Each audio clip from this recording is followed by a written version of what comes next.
ዓለምን የቀየረው የ40 ሺህ ዓመታት ጉዞ። ዓለማችንን ያለ ቀለም እስቲ በምናባችሁ ሰባት። ጥቁርና ነጭ ብቻ የሆነች አለ። አሰልቺ ትሆን ነበር አይደል? ቀለም ውበት ብቻ አይደለም። ቀለም ቋንቋ ነው፣ ስሜት ነው፣ የታሪክ መዝገብ ነው። ከዋሻ ግድግዳዎች እስከ ዛሬው ዘመናዊ ሰማይ ጠቀስ ህንፃዎች ድረስ ቀለም የሰው ልጅ ስልጣኔ ሲመራ ቆይቷል። ዛሬ የሰው ልጅ ቀለሞችን እንዴት እንደፈጠረ፣ ለቀለም ብሎ እንዴት ጦርነት እንደገጠመና ዛሬ ከፍተኛ ደረጃ ላይ እንዴት እንደደረሰ አብረን እናያለን። ጉዟችን የሚጀምረው ከ40 ሺህ ዓመታት በፊት ነው። በጥንታዊ ዋሻዎች ውስጥ የሚገኙ ስዕሎች ዛሬም ድረስ ደምቀው ይታያሉ። ምስጢሩ ምን ይሆን? ጥንታውያን ሰዎች ቀለማቸውን የሚቀመሙት ከተፈጥሮ ነበር። ቀይ አፈር፣ ጥቁር ከሰልና የእንስሳት ስብን በመቀላቀል የማይጠፋ ቀለም ፈጠሩ።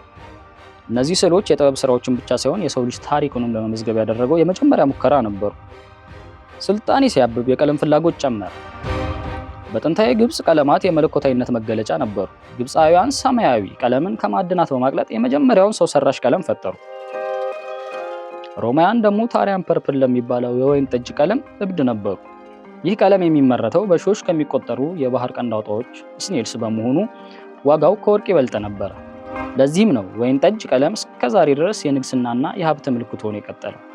በመካከለኛው ዘመን ሰዓሊያን እንደ ሊዮናርዶ ዳቪንቺ ያሉ ታላላቅ ጥበበኞች ቀለሞችን ከዘይት ጋር መቀላቀል ጀመሩ። ይህም ኦይል ፔንትን ወለደ። ይህ ግኝት ቀለም ለረጅም ጊዜ እንዲቆይና የብርሃን ነጸብራቅ እንዲኖረው አደረገ። ነገር ግን በዛ ዘመን የነበሩ ብዙ ቀለሞች ገዳይ ነበሩ። ለምሳሌ ሊዶይት የተባለው ነጭ ቀለም በውስጡ ባለው መርዛማነት የብዙ ሰዓሊዎችን ህይወት ቀጥፏል። 19ኛው ክፍለ ዘመን ሲመጣ የኬሚስትሪ ሳይንስ ቀለሙን ቀየረው። ቀለሞች በፋብሪካዎች በብዛትና በዝቅተኛ ዋጋ መመረት ጀመሩ።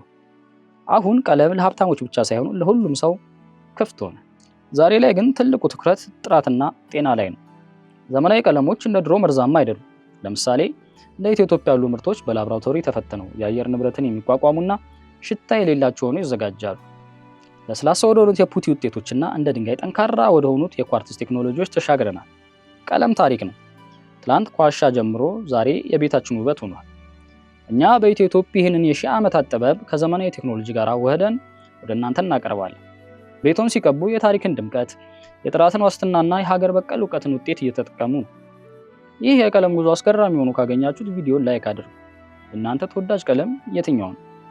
ከላይ ከጠቀስናቸው ታሪኮች ውስጥ የትኛው ይበልጥ አስደነቃችሁ? ኮሜንት ላይ እንወያይ። ፔጃችንን ሰብስክራይብ ማድረግ እንዳትረሱ። ኢትዮቶፕ፣ ከቀለም በላይ የጥራት ታሪክ።